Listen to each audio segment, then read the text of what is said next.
Hello, അപ്പോൾ ഒരു water day ആണ്. ഫസ്റ്റ് നമുക്ക് വെള്ളം തന്നെ രാവിലെ തന്നെ കുടിക്കുക. അതിനുശേഷം രാവിലെ ചായയും ദോശയും നല്ല മുട്ടക്കറിയും പിന്നെ ഉരുളക്കിഴങ്ങ് നീളത്തിൽ പൊരിച്ചത് പിന്നെ ഒരു പഴം പുഴുങ്ങിയതുണ്ടായിരുന്നു കേട്ടോ.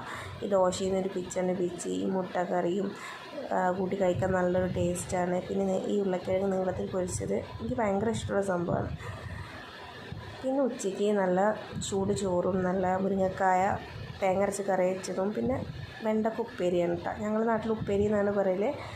വെണ്ടക്ക ചെറുതായിട്ട് അരിഞ്ഞത് ഉപ്പേരി വെക്കുന്നത് എനിക്ക് ഭയങ്കര ഒരു ഇഷ്ടമുള്ള സംഭവമാണ്. പിന്നെ മുരിങ്ങക്കായ കറിയും വെണ്ടയ്ക്കയും കൂടി കഴിക്കാൻ ഒരു പ്രത്യേക രുചിയാണ്. നല്ല നാടൻ കൂട്ടാനാണല്ലോ. പിന്നെ ആ മുരിങ്ങക്കായൻ്റെ ഉള്ളിലത്തെ കുരു അതും ഒന്ന് ഞവണ്ടി കഴിക്കാൻ അതും ഒരു ടേസ്റ്റാണ്. പിന്നെ കഴിച്ചത് എന്താണെന്ന് വെച്ചാൽ ഓറഞ്ചും മുളകും പൊടി ഉപ്പും കൂടി കൂട്ടിയിട്ടാണ് കഴിച്ചത്. നല്ലൊരു ടേസ്റ്റുള്ള സംഭവമാണ്. പിന്നെ വൈകുന്നേരം ആയപ്പോൾ നല്ല കട്ടൻ ചായ